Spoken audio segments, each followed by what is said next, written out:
What hopes or fears are you harboring when it comes to this summit in Alaska on Friday?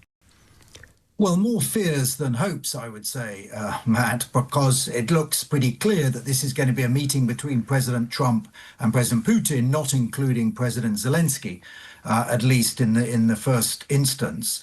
And given that, President Trump has flip-flopped on support for Ukraine over the last 4 months, he's put all the pressure on Zelenskyy, not on Putin, and Putin is successfully played for time, stringing Steve Witkoff and President Trump along. There is a real risk that in his eagerness to do a deal, President Trump will accede to Russian demands, which haven't changed in the last 7 months, in a way that will be totally unacceptable to Ukraine. And he will then present that outcome as a great success and present it to Zelenskyy on a take it or leave it basis. And that would be bad for Ukraine and bad for Britain and European security more widely. But if you put President Trump more or less alone in the room with President Putin, who is a very experienced, hard negotiator, then I do have some concerns about the likely outcome.